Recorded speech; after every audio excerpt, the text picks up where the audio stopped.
গল্পের শুরুতে আমরা একটি ছোট বাচ্চাকে দেখি যার নাম হলো ফিট। সে তার ফ্যামিলির সাথে একটি গভীর জঙ্গলের রাস্তা দিয়ে ট্রিপে যাচ্ছিল, কিন্তু তারা যে রাস্তা দিয়ে যাচ্ছিল সেটার আশেপাশে বহুদূর পর্যন্ত কোনো মানুষ ছিল না। পিট গল্পের বই পড়ছিল, আর সে বইটিতে ছিল একটি ছেলে ও তার কুকুরের অ্যাডভেঞ্চারে যাওয়ার গল্প। তখন পিট তার মা বাবার কাছে জানতে চায় অ্যাডভেঞ্চার কি। তার বাবা বলে, এই যে আমরা জঙ্গলের রাস্তা দিয়ে যাচ্ছি এটাই হলো অ্যাডভেঞ্চার। পিট বলে, অ্যাডভেঞ্চার বিষয়টা তো বেশ ভয়ের। তখনই তার মা তাকে বলে, তুমি এই পৃথিবীর সব থেকে সাহসী ছেলে। তারা যখন পিটের সাথে কথা বলছিল তখনই তাদের গাড়ির সামনে একটা হরিণ চলে আসে। সেখানে এক বড় ধরনের অ্যাক্সিডেন্টের কারণে তার ফ্যামিলির সবাই মারা যায়, কিন্তু আমরা দেখি যে পিট এখনো বেঁচে আছে। সে সেখানে একাই বসে কাঁদছিল। অনেকক্ষণ কাঁদার পর সে তার বইয়ের ব্যাগটা নিয়ে জঙ্গলের ভেতরে যায়, কিন্তু জঙ্গলের ভেতরে গিয়ে তাকে একটি নেকড়ে তাড়া করে। সে নেকড়ে হাত থেকে বাঁচার জন্য দৌড়াতে থাকে। ঘন অন্ধকার জঙ্গলে নেকড়ের দল তাকে ঘিরে ধরলো। ছোট পিট তখন তার ব্যাগ হাতে সেখানে দাঁড়িয়েছিল, আর তখনই ওই নেকড়েগুলো সেখান থেকে পালিয়ে যায়। আসলে তার পেছনে দাঁড়িয়েছিল একটি বিশাল বড় ড্রাগন। ওকে দেখে ভয় পেয়ে নেকড়ের দলেরা সেখান থেকে চলে যায়। সেখানে ওই ড্রাগনটি পিটের গায়ে গন্ধ শুকে সবকিছু বুঝে যায়, এবং তার চোখের পানি দেখে ড্রাগনটির অনেক মায়া হয়। তখন ড্রাগনটি তার হাত এগিয়ে দেয় এবং পিট ড্রাগনের পিঠে উঠে বসে। সে পিটকে নিয়ে আকাশে উড়ে চলে যায়। এরপর সিন কাট হয়ে 6 বছরের পরের দৃশ্য দেখানো হয়। এখন সে শান্ত নিস্তব্ধ জঙ্গলটা আর আগের মতো নেই। সেখানে তৈরি হয়েছে একটি কাঠ কাটার ফ্যাক্টরি, আর ফ্যাক্টরির কিছু লোক জঙ্গল থেকে গাছ কেটে নিয়ে ট্রাকে তুলছে। এরপরে আমরা দেখি এক বয়স্ক মানুষকে। ওখানে তার চারপাশে অনেক বাচ্চা বসেছিল। লোকটার নাম ছিল মিসাম, আর লোকটা বাচ্চাদের ড্রাগনের গল্প শোনাচ্ছিল। তার এই গল্পটা সেখানে কেউই বিশ্বাস করতো না। তিনি বলেন, অনেক বছর আগে এই বিশাল জঙ্গলে আমি একটি ড্রাগনকে দেখেছিলাম। ড্রাগনটি আমার উপর আক্রমণ করতে আসে, কিন্তু আমি সাহস করে নিজের পকেট থেকে ছুরি বের করে সেই ড্রাগনটিকে মেরে ফেলি। বাচ্চারা অবাক হয়ে তাকিয়ে থাকে। তখনই তার মেয়ে সেখানে এসে পড়ে। তার মেয়ের নাম হলো গ্রেস। সে একজন ফরেস্ট রেঞ্জার হিসেবে কাজ করে। গ্রেস বলল, আমি আমার জীবনের অর্ধেকটাই শুধু ওই জঙ্গলে ঘুরে কাটিয়ে দিলাম, কিন্তু আজ পর্যন্ত একটি ড্রাগনও দেখতে পেলাম না। তার বাবা বলেন, তোমরা বিশ্বাস করো আর না করো, আমি ড্রাগন দেখেছি। গ্রেস তখন বাচ্চাদের বলে, ঠিক আছে, আমি এখন সেই জঙ্গলে যাচ্ছি, দেখা যাক আজ আমি কোনো ড্রাগনকে দেখতে পাই কিনা। এরপর আমরা আবার পিটকে দেখতে পাই। 6 বছর ধরে এই ঘন জঙ্গলে সে বেঁচে আছে। সেখানে সবাই তাকে দেখে রীতিমতো ভয় পায়, কারণ তার পেছনে থাকে তার সব থেকে ভালো বন্ধু এলিয়ট। পিট ওই ড্রাগনটির নাম দিয়েছে এলিয়ট। এলিয়ট মূলত সেই গল্পের বইয়ের কুকুর ছিল। জঙ্গলের ভিতরে এলিয়ট আর পিট খুবই খুশি ছিল। পিট তার আগের সব কথা ভুলে গেছে। তার মনেও নেই যে সে যে কোনোদিন মানুষদের সঙ্গে ছিল। এলিয়ট তাকে তার পেছনে বসে পুরো আকাশ জুড়ে ঘোরাতো। তারা সারাক্ষণ একসাথে খেলা করত। এরপর আমরা গ্রেসকে দেখি। সে জঙ্গলে কিছু খুঁজতে এসেছে। সেখানে সে দেখতে পায় কতগুলো গাছ মার্ক করা আছে, কারণ এগুলো কেটে ফেলা হবে। গ্রেস গাছ কাটাকাটি তেমন একটা পছন্দ করতো না, তাই সে ওই দাগগুলো মুছে দেয় যেন কেউ আর এই গাছগুলো কাটতে না পারে। আর ঠিক তখনই পিট সেখানে চলে আসে। সে গ্রেসের ব্যাগ থেকে একটি কম্পাস তুলে নেয়। গ্রেস পিটকে দেখতে পায় না, কারণ সে খুব জলদি সেখান থেকে পালিয়ে গিয়েছিল। এরপর গ্রেস একটা জেসিবি ট্রাকের চাবি ফেলে দিয়ে সেখান থেকে চলে যায়, যাতে লোকেরা গাছ কাটতে না পারে। চাবিটি পিট কুড়িয়ে নেয়। তারপর যখন সে কম্পাসটা খোলে তার মধ্যে একটা ছবি দেখতে পায়। সেই ছবিগুলো দেখে তার পরিবারের কথা মনে পড়ে যায়। সে তখন সেই কম্পাস আর চাবিটি এলিয়টকে দেখায়। এরপরে রাতে তারা তাদের গুহার মধ্যে ঘুমিয়ে পড়ে। পরের দিন সকালে গ্রেসের বয়ফ্রেন্ড জ্যাক সেখানে চলে আসে। জ্যাকের একজন ভাই আছে যার নাম হলো গ্রেভিন। তারা দুজন মিলে মূলত একটি কাঠ কাটার ফ্যাক্টরি চালায়। তারা গাছ কাটার জন্য এখানে এসেছে। ওই দিনই পিটের আগেই ঘুম ভেঙে যায়, আর সে ঘুম থেকে উঠে বাইরে এসে দেখে কিছু লোক গাছ কাটছে। এরপর আমাদের দেখানো হয় জ্যাকের মেয়ে নেটালিয়াকে। তার বাবার সঙ্গে নেটালিয়াও সেখানে এসেছিল। পিট তার দিকে তাকিয়েছিল, এই কারণে সে জঙ্গলের ভিতর ঢুকে। পিট ভয় পেয়ে সেখান থেকে পালিয়ে যায়, কিন্তু নেটালি তাকে ফলো করে তার পিছনে দৌড়াতে থাকে। পিট বাঁচার জন্য জঙ্গলের একটা গাছের উপরে উঠে পড়ে, আর পিটকে দেখে নেটালিও গাছের উপর ওঠার চেষ্টা করে, কিন্তু হঠাৎ করে সে গাছ থেকে পড়ে যাচ্ছিল, আর সে জঙ্গলের ভিতরে চিৎকার করতে থাকে। পিট তখন তাকে বাঁচায় এবং জিজ্ঞেস করে, তুমি এখানে কি করছো? নেটালির চিৎকারের আওয়াজ শুনে সবাই সেখানে চলে আসে। তারা এত ঘন জঙ্গলে একটা ছোট্ট বাচ্চাকে দেখে অবাক হয়ে যায়। গ্রেস পিটকে ডাকার চেষ্টা করে, কিন্তু পিট আবার পালিয়ে যায়। তখনই গ্রেভিন এসে তাকে ধরার চেষ্টা করে, এবং ওপর থেকে পড়ার কারণে পিটের মাথায় অনেক চোট লাগে এবং সে সেখানে অজ্ঞান হয়ে যায়। অন্যদিকে আমাদের দেখানো হয় যে এলিয়টের ঘুম ভাঙছে। সে তার চারপাশে পিটকে খুঁজতে থাকে, কিন্তু সে সেখানে পিটকে দেখতে পায় না। সে ভাবলো পিট হয়তো গাছের ওপরে বসে আছে, কিন্তু সে সেখানেও নেই। সে গন্ধ শুকে শুকে বুঝতে পারে যে এই জঙ্গলে অনেক মানুষ এসেছে। সে লুকিয়ে লুকিয়ে তাদের দেখতে থাকে। হঠাৎ তার ধাক্কা লেগে একটি গাছ পড়ে যায়। সবাই তখন অ্যালার্ট হয়ে যায়, কিন্তু এলিয়টের কাছে একটি অসাধারণ সুপার পাওয়ার ছিল। সে তার মন চাইলেই অদৃশ্য হতে পারত। একটু পরে পিট পিটার যখন জ্ঞান ফিরল তখন সে দেখলো যে সে হাসপাতালের বেডে। এতদিন ধরে সে জঙ্গলে ছিল, তাই সে বুঝতে পারছিল না এসব কি। তখনই গ্রেস আর ডাক্তার এসে বলেন যে এখন পর্যন্ত এই বাচ্চাটার পরিবারে কোনো খবর পাওয়া যায়নি, আমরা জানি না যে সে কোথায় ছিল। নেটালি তখন পিটের সাথে দেখা করতে যায়, কিন্তু দরজা খুলে দেখে পিট সেখান থেকে পালিয়ে গেছে। পিট এই শহরে থাকতে চায় না, সে তার বন্ধু এলিয়টের কাছে যেতে চায়, তাই সে পালাতে থাকলো। কিন্তু একটা ছোট বাচ্চা আর কত দূর পালাবে। গ্রেস তার পুরো টিম নিয়ে পিটকে আবার ধরে ফেললো। সে মানুষের মতো কথা বলতে পারতো না, তাই সে এক নেকড়ের মতো ডাক দিয়ে সাহায্য চাইছিল। অন্যদিকে আমাদের দেখানো হয় যে গ্রেভিন তার পুরো টিম নিয়ে জঙ্গলে কিছু খুঁজতে বেরিয়েছে, আর সেখানে এলিয়ট অদৃশ্য হয়ে তাদের পিছু পিছু ফলো করছিল। এরপর গ্রেস তার মেয়ে নেটালি এবং পিটকে নিয়ে তার বাড়িতে চলে আসে, আর তখনই পিট আবার পালানোর চেষ্টা করে। গ্রেস তাকে ধরে আদর করে বলেন, ছোটবেলায় আমিও তোমার মতো ছিলাম, আমার সবসময় জঙ্গলে থাকতে মন চাইতো, তাই আমি বড় হয়ে ফরেস্ট রেঞ্জার হয়েছি, তুমি আমার সাথে একদমই নিরাপদে থাকবে। পিট আস্তে আস্তে গ্রেসকে বিশ্বাস করতে শুরু করে। সে ভাবলো যে গ্রেস হয়তো তার ফ্রেন্ড এলিয়টের কাছে তাকে নিয়ে যাবে। জ্যাক এসে গ্রেসকে বলেন, এত বছর ধরে একটা বাচ্চা কিভাবে জঙ্গলে ছিল কে জানে, মানুষের মধ্যে থাকলে সে আবার নর্মাল হয়ে উঠবে। অন্যদিকে গ্রেভিন সেই গাছের কাছে পৌঁছে যায় যেখানে পিট আর এলিয়ট থাকতো।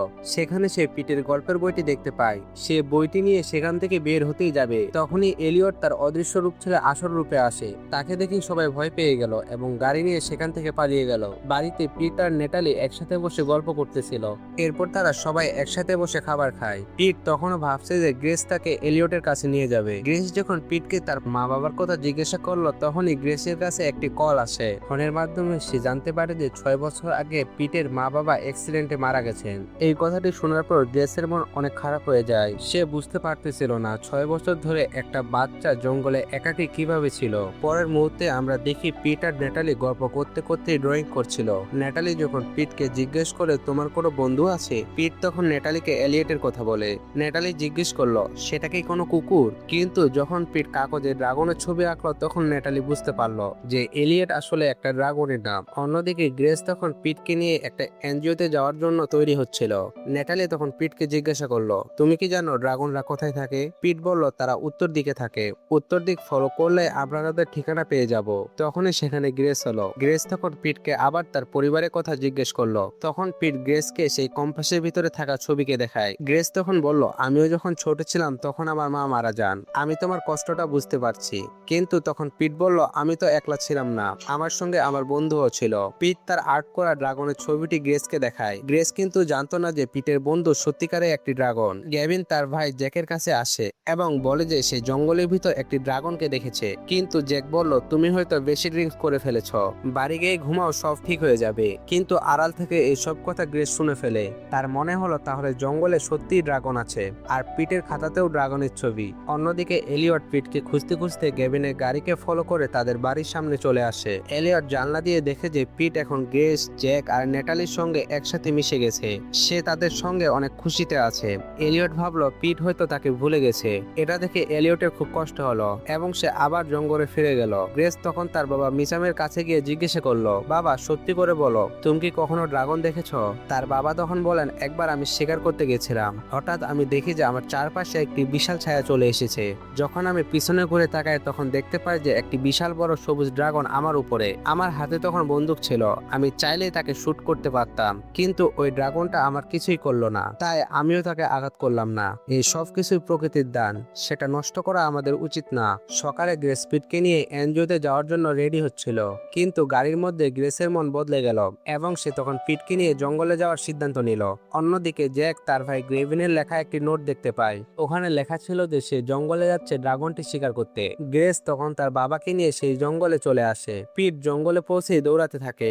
গ্রেস নেটালিকে নিয়ে তার পেছন পেছন দৌড়াতে থাকে। দৌড়াতে দৌড়াতে তারা এক ঘন জঙ্গলের ভিতরে ঢুকে যায় এবং তারা সেই গাছের কাছে এসে পড়ে। পিট যখন সেই গুহার ভেতর থেকে বেরিয়ে আসে তখন তার পেছন পেছন এলিয়টও বেরিয়ে আসে। গ্রেস, নেটালি ও তার বাবা এত বড় ড্রাগন দেখে অনেক ভয় পায়, কিন্তু নেটালি তখন কাছে গিয়ে ড্রাগনটির গায়ে হাত দেয়। আর ঠিক তখনই সেখানে গ্রেভিন চলে আসে। সে তার পুরো টিম নিয়ে ড্রাগনটির উপর অ্যাটাক করার জন্য প্রস্তুত হচ্ছিল। পিট তাদের থামতে বলে। এলিয়ট এত সব মানুষ দেখে ভয় পেয়ে যায় এবং আরো বেশি অ্যাগ্রেসিভ হয়ে যায়। গেভিন আর তার টিম ড্রাগনটিকে বাঁধার চেষ্টা করছিল। তখনই পিট এলিয়টকে বলল, তুমি উড়ে পালিয়ে যাও। এলিয়ট উড়ে গেল, কিন্তু আবার মাটিতে আছড়ে পড়ল, কারণ তাকে ঘুম পাড়ানো ইনজেকশন দেওয়া হয়েছিল। তারা ড্রাগনটাকে বেঁধে তাদের ফ্যাক্টরিতে নিয়ে গেল। পিট এসব দেখে অনেক কান্না করছিল। অপরদিকে গ্রেভিন তখন খুব খুশি। নেটালি তখন পিটকে বলল, এইসবে আমার মায়ের কোনো হাত নেই। গ্রেসও পিটের কাছে ক্ষমা চাইলো। এত বড় ড্রাগন শহরের মধ্যে চলে এসেছে, জ্যাকের হাতেও আর কিছু নেই। পিট তখন নেটালিকে বলে, আমার তোমাদের সঙ্গে আসা উচিত ছিল না, আমার এই জায়গায় আসা উচিতই হয়নি। নেটালি বলল, তুমি আমাদের ভুল বুঝো না। গ্রেস তখন দেখতে পেল এলিয়ট নিজের গায়ের রং বদলানোর চেষ্টা করছিল, কিন্তু পারতেছিল না। এরপর নেটালি আর পিট একসঙ্গে বেরিয়ে আসলো। তারা সেখানে সিক্রেট একটি রাস্তা পেল। পিট নেটালিকে নিয়ে সে রাস্তা দিয়ে ফ্যাক্টরির ভেতরে ঢুকে যায়। অন্যদিকে পুলিশও এসেছে, কিন্তু গ্রেভিন বলল, এই ড্রাগনটি আমি খুঁজেছি, কোনো লিগাল অ্যাকশন বা ডিসিশন নিলে সেটা আমি নেব, তাই আগে আমার সঙ্গে কথা বলো। এখানে নেটালি আর পিট ফ্যাক্টরির ভিতরে ঢুকে এলিয়টের খুব খারাপ অবস্থা দেখে তাদের মন খারাপ হয়ে যায়। পিট আস্তে আস্তে বাঁধনগুলো খোলার চেষ্টা করলো। পিট তাকে উড়ে যেতে বলল, কিন্তু এলিয়ট তখনও এত আহত যে সে উঠতে পারলো না। নেটালি তখন দরজা বন্ধ করে রাখলো, আর বাইরে থাকা সবাই বুঝে যায় যে ভেতরে কোনো গড়বড় হচ্ছে। তাই তারা দরজা ভেঙে ভিতরে প্রবেশ করে ঢুকে যে ভিতরে কোনো ড্রাগনই নেই। পুলিশ তখন গ্রেভিনকে বলল, তুমি কি পাগল হয়ে গেছো? কিন্তু গ্রেসই শুধু জানতো যে এই ড্রাগনটি অদৃশ্য হয়ে গেছে। সে সঙ্গে সঙ্গে জ্যাককে গিয়ে বলল, এলিয়ট আর বাচ্চারা ভেতরে আছে, আমরা এমন করে তাকে বের করতে পারবো না, আমাদের ট্রাক চালিয়ে বের হতে হবে। ছোট বাচ্চাদের পক্ষে ট্রাক চালানো সম্ভব না। তখনই সেখানে নেটালির দাদু এলেন। সে বলল, ট্রাক আমি চালাবো, এবং তখনই তারা ট্রাকে করে এলিয়টকে নিয়ে বেরিয়ে যায়। কিন্তু এলিয়ট সবার সামনে দৃশ্যমান হয়ে যায় এবং সবাই তাকে দেখে ফেলে। তাই গ্রেভিনের পাশাপাশি পুলিশও তাদেরকে ফলো করতে শুরু করে। একটু পরে দেখানো হয় যে গ্রেভিন তার গাড়ি নিয়ে ট্রাকের সামনে দাঁড়িয়ে আছে। সে মনে করেছিল যে তার গাড়িটি দেখে ট্রাকটি থামানো হবে, কিন্তু ট্রাকটি থামানো হলো না এবং গ্রেভিনের গাড়ির সাথে ধাক্কা খেল। গ্রেভিনের গাড়ি সহ ট্রাকটি নিচে গিয়ে খালে পড়ে গেল, আর সেখানে অনেক পুলিশের গাড়িও এসেছে। এসব দেখে এলিয়ট ভাবলো তাকে অ্যাটাক করা হচ্ছে, তাই সে আগে ব্রিজের মাথায় উঠে পড়লো এবং মুখ থেকে আগুন বের করে পুরো ব্রিজে আগুন ধরিয়ে দিল। মুহূর্তের মধ্যে ব্রিজটা ভেঙে গেল। গ্রেস আর জ্যাকও নিচে পড়ে যাচ্ছিল। পিট তখন এলিয়টকে অ্যাটাক করতে না করে এবং বলে, ওরা ভালো মানুষ, কিন্তু এতক্ষণে অনেক দেরি হয়ে গেছে। ব্রিজটি পুরোপুরি ভেঙে নিচে পড়ে যায়। ট্রাক, গ্রেস আর জ্যাক সবাই নিচে পড়ে যায়। নেটালি ভাবলো সে তার মা বাবাকে হারিয়ে ফেলবে, এবং তখনই সেখানে দেখা গেল এলিয়ট সবাইকে পিঠে নিয়ে উড়ে এসেছে। তার পিছনে গ্রেস আর জ্যাক ছিল। এটা দেখে সবাই বিশ্বাস করলো যে এই ড্রাগনটি খুব ফ্রেন্ডলি এবং অনেক ভালো, সে কারো ক্ষতি করবে না। এলিয়ট তখন জ্যাক আর গ্রেসকে নিচে নামিয়ে দিল। পিট গিয়ে এলিয়টকে জড়িয়ে ধরলো। তারা সিদ্ধান্ত নিল যে আর এক মুহূর্ত এখানে থাকবে না। গ্রেস পিটকে তার থেকে দূরে যেতে দিতে চায় না, কিন্তু পিট এলিয়টের পিঠে চড়ে সেখান থেকে উড়ে যায়। তারা যখন জঙ্গলে তাদের পুরনো গাছের কাছে গেল, তারা দেখতে পেল সেই গাছটি ভেঙে গেছে। তারা দুইজনে এখানে আর থাকতে পারবে না। এলিয়ট তখন পিটকে তার পরিবারের বইটা দেখায়। তার ভাব দেখে মনে হচ্ছে যে সেও চায় পিট এখন মানুষের মধ্যে ফিরে যাক, এবং তারপর দুজন দুজনকে জড়িয়ে ধরলো। অন্যদিকে গ্রেস আর নেটালিরও মন খারাপ, কিন্তু হঠাৎ দূরে পিটকে দাঁড়িয়ে থাকতে দেখে গ্রেস তখন দৌড়ে পিটের কাছে গেল এবং তাকে জড়িয়ে ধরলো। পিটও গ্রেসকে জড়িয়ে ধরলো, কারণ গ্রেস এখন তার মায়ের সমান। এই মুভির লাস্ট সিনে আমরা দেখি যে গ্রেস আর জ্যাক তারা পিটকে অ্যাডপ্ট করে নিয়েছে। এরপর পিট তার নতুন পরিবারকে নিয়ে এলিয়টের সাথে দেখা করতে উত্তর দিকে যায়। সেখানে গিয়ে সে এলিয়টের সঙ্গে আরো অনেকগুলো ড্রাগন দেখতে পায়, মানে এলিয়টও তার পরিবার খুঁজে পেয়েছে। আর এই দৃশ্যের সঙ্গে এই মুভিটির হ্যাপি এন্ডিং হয়। আপনাদের কাছে এই গল্পটা কেমন লাগলো অবশ্যই কমেন্ট করে জানাবেন। ভিডিওটি ভালো লাগলে লাইক করে দিবেন এবং চ্যানেলটি সাবস্ক্রাইব করে পাশে থাকবেন।